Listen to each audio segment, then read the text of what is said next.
All right.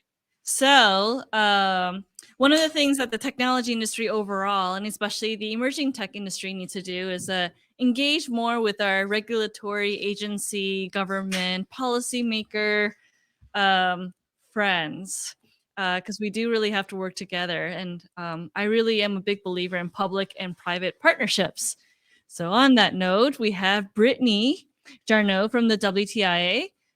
She runs she works with policy in the team, and she'll introduce herself. But I want us all to be thinking about the policy world as much as we can as we engage in this emerging tech world.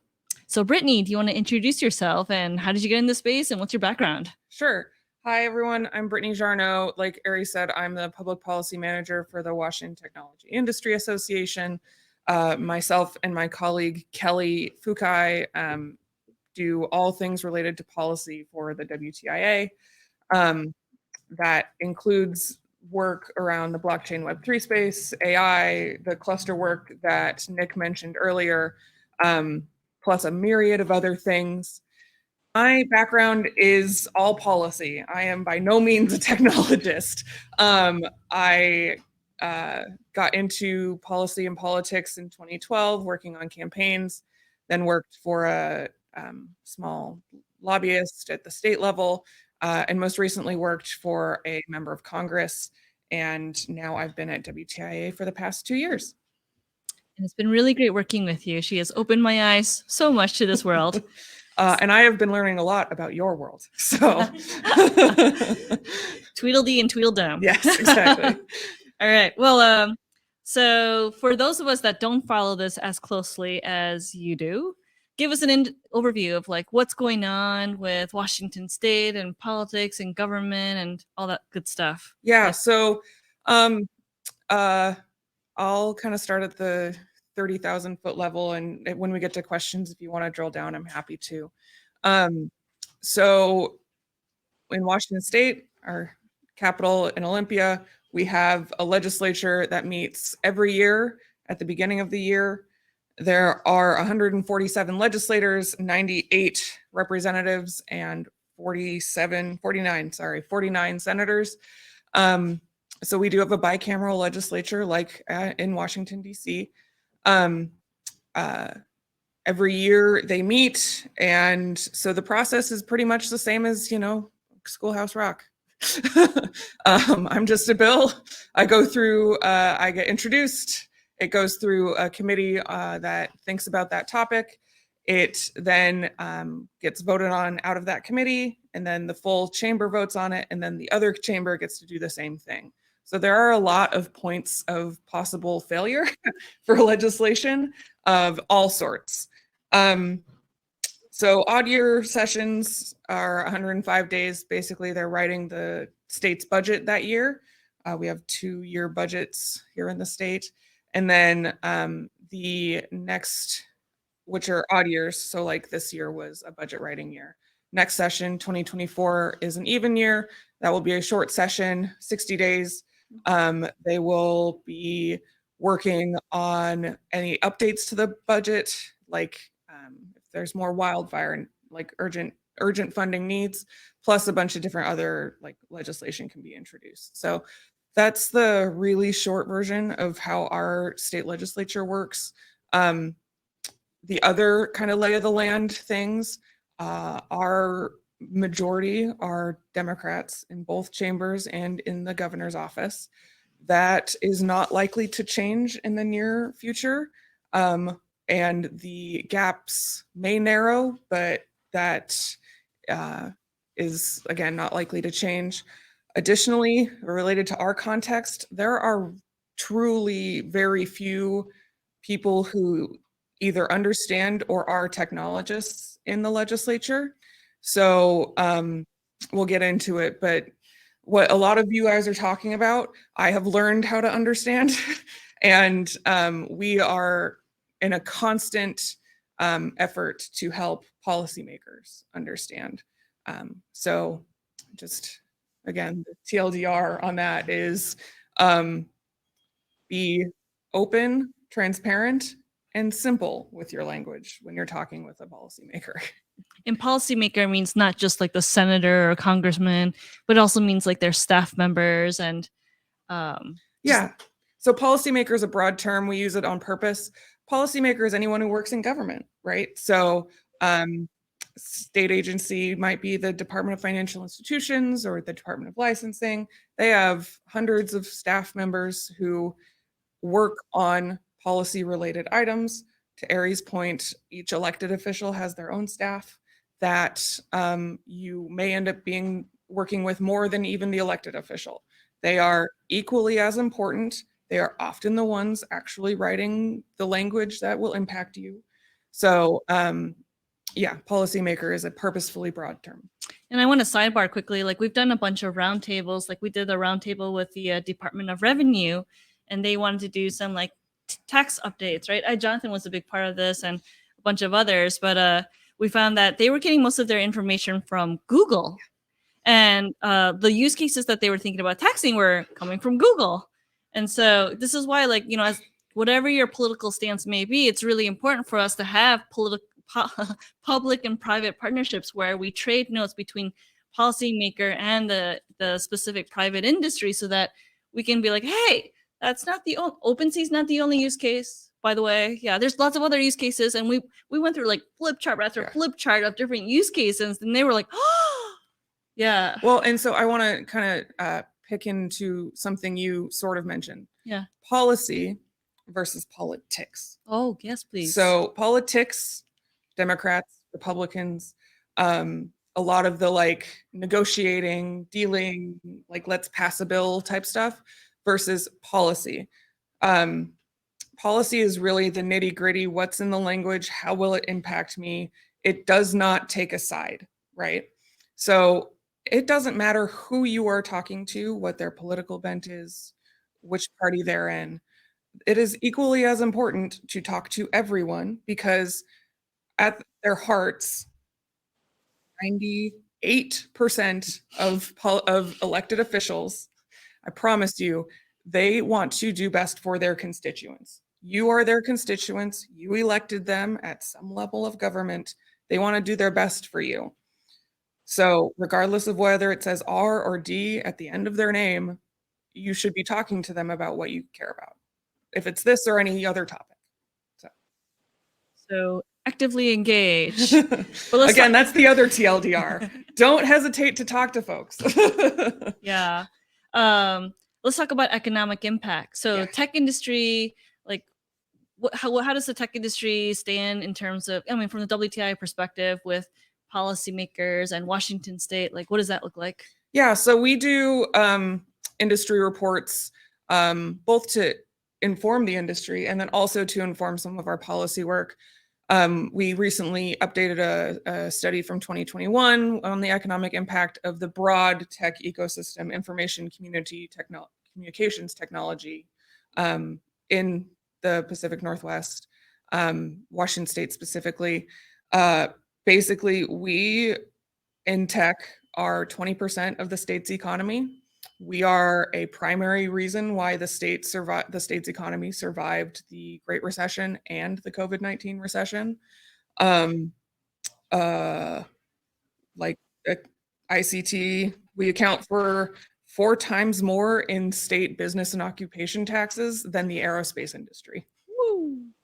So that kind of information is really helpful when talking to policymakers. Like it's not just big names, it's all of the startups that encompasses everyone. So kind of drilling down on like what we care about policy-wise from the WTIA perspective. It's everything from tax and regulation to can I live in the city where I work? It's also rooted in equity and DEI centered efforts.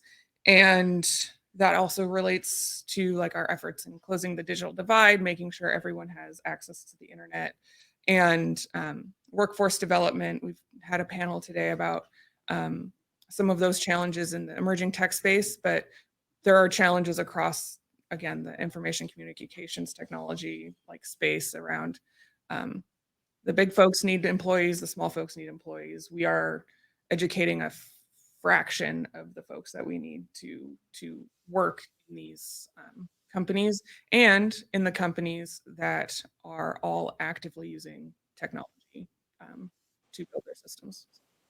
Yeah, and USBC, the other thing that I head up, the US Blockchain Coalition, we just produced the State of Web3. And in terms of Washington State is, kicking butt in a lot of areas when it looks at economic development. So we're kicking butt on startups and investments and incumbents. I mean, this is this is the enterprise capital of the world. And if you didn't know, the report pulled out 123 out of the Fortune 500 are investing actively, hiring in the Web3 space. So that's a pretty powerful number. But the one thing that we are lacking in is one, government funding. So, something that we've been talking about more and more is, startups, entrepreneurs, we should look to government sources of funding more, because that doesn't take any equity, there's no cap table line item for this sort of funding. And it can be really meaningful. I think the Provenance Chain Network is one of the biggest recipients from the Department of Defense, I think in the order of like $50+ million over the past couple of years for Web3 blockchain development. And so, please, reach out to Nick. Nick's probably the expert on this. But reach out to Nick for ideas on government funding for your startup. And then the other area where Washington is weak compared to other states is academia. And so, whatever we can do to engage the academic institutions, educational institutions, get them involved in panels, sign up to join their advisory boards to help impact curriculum, sign up to be mentors at schools. I mean, that's the best way that we're going to be able to overall raise the economic impact and the weight that this industry will have to our communities. When we talk about what's coming up? Yes, please. Cool. I was like, we have skipped around, so we're just gonna hop in. So kind of just laying the groundwork, some things you've probably seen in the news and some things that just kind of are a little more inside baseball. So the federal level is kind of a mess right now, in case you haven't seen. There is no Speaker of the House, which means the committees can talk about all the things that they want to pass in legislation, but they can't actually pass legislation off the floor and send it to the Senate to actually become a bill. So things are kind of gridlocked right now. That said, there are still committees working, both on the House and the Senate side. The House Finance Committee, the chairman, Patrick McHenry, is often at crypto-related events and blockchain-related events. And he is working with his counterparts in the Senate on legislation around stablecoins and other sort of regulation. And they often have hearings. They have a hearing next week, actually, on financial innovation and that sort of thing. Both the Senate and House Commerce committees are the de facto kind of innovation committees and technology committees, and they are always working on things around data privacy, broad consumer data privacy, artificial intelligence, child safety on social media, those sorts of bills. Those are the committees that those go through. And so that's the broad lay of the land in Congress. Here in Washington State, like I said, we are continuing our education effort because we've had some work that we still have a lot of work to do. So we did pass a blockchain work group bill, kind of following the model from other states, that didn't get off the ground, honestly, because of some issues with the state agency that was staffed to work on it. That has really hindered us from being able to move forward. So dialing back a little bit, task forces, work groups, advisory committees, those sorts of things are really valuable to elected officials because, again, they don't know the intricacies of all of these things. And there are folks across the gambit who have concerns about it, who might be impacted by it, who are interested but don't understand how it might apply to their use case. So these kinds of groups all sit at a table, they hash things out, they come up with a report with recommendations for policy, and then the legislators can take those recommendations, turn them into bills, and then actually get things passed. The tasks of the blockchain work group included things around verifiable credentials, about like DeFi tools, about Education.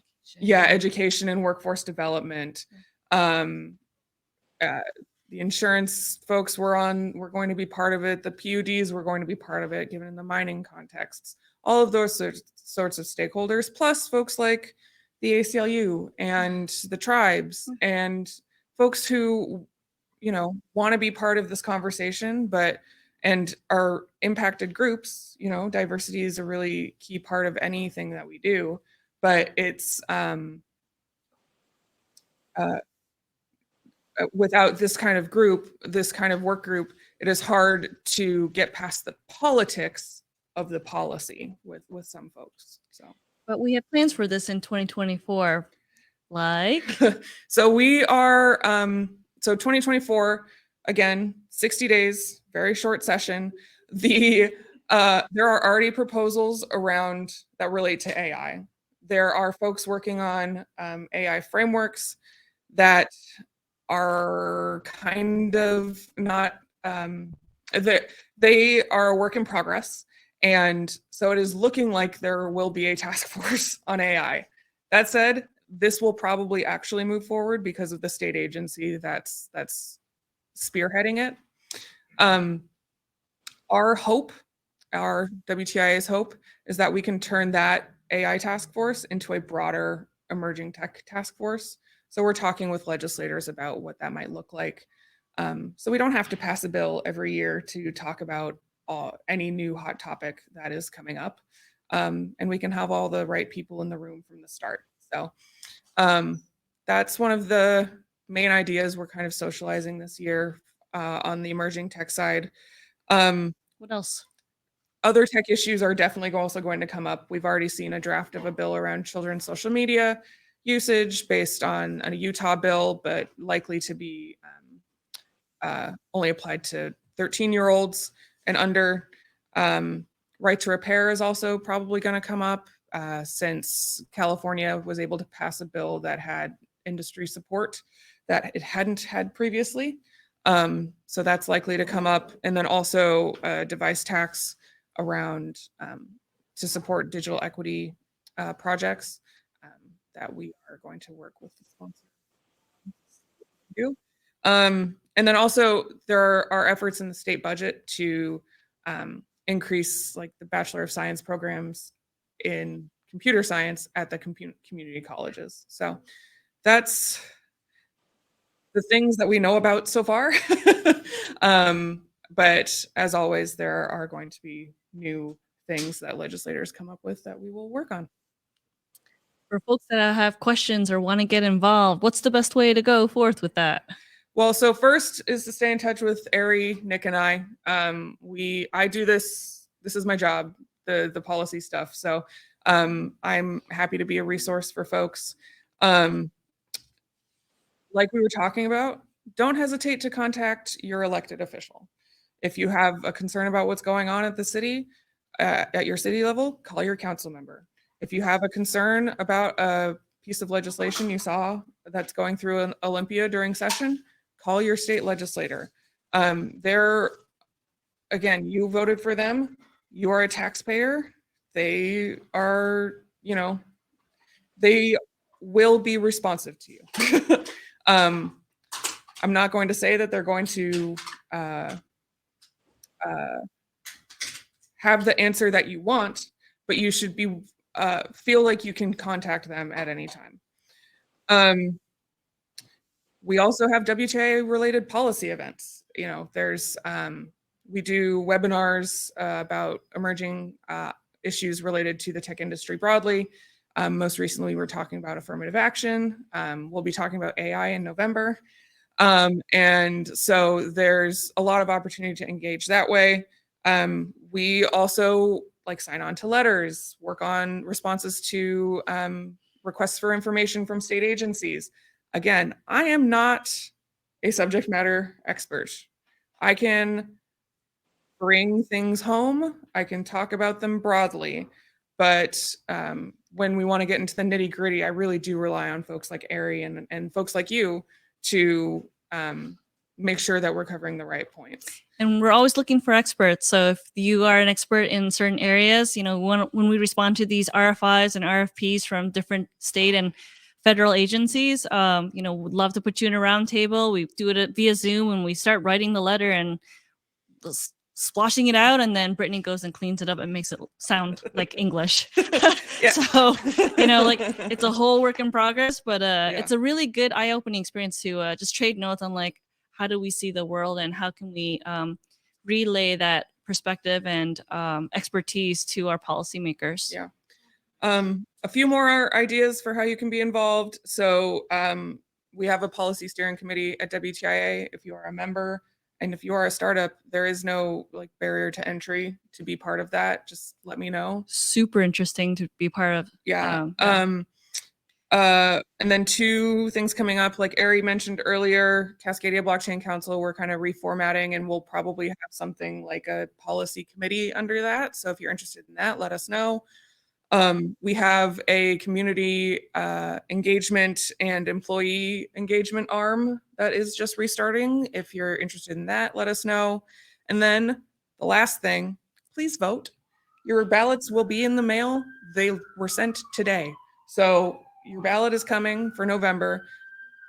Odd year elections are for city council, mayors, county council, PUDs, all the people that work on your local things that they basically do the on the ground work, like pave roads, make sure your parks are clean, all of those sorts of things.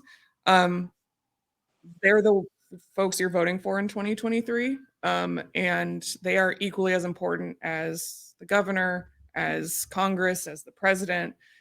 They do the on the ground stuff that's really important. So your ballot will be in your in mailboxes in the next couple days. Take a question or two if anybody has. Oh, Christina. Yeah. Oh, there's someone over there. Sarah. Sarah.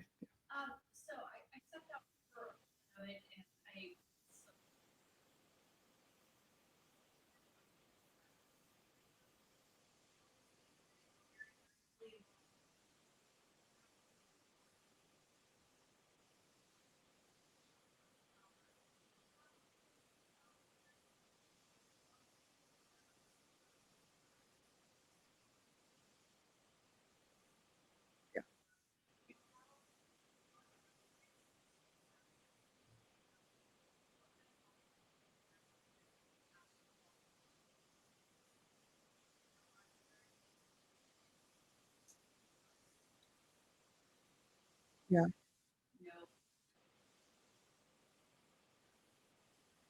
Yeah, so I'm going to answer broadly and then kind of zero in. So the best way to contact your elected officials is whatever is the best way for you. Emails do need sifted through. So if you can pick up the phone and speak to someone, I know let's just say policy is super old fashioned. I still carry normal like business cards without a QR code on them, right? So like if that's the example you need, pick up the phone, talk to a member of staff, tell them why you care about it. Members of staff are typically, under the age of 40. They are also normal people. So don't feel like you're stressed out, like you're, oh my God, I'm going to talk to Senator whoever today. That's not who you're talking to, I promise. It's no stress. I don't know if you guys get like emails from coalitions or something with like scripts to talk about. If you get a script, that's great. Make sure you also personalize it. Like, why do you specifically care about this thing you're calling about? Tech-wise, so it is hard to know. So it's always good to call the person who represents you.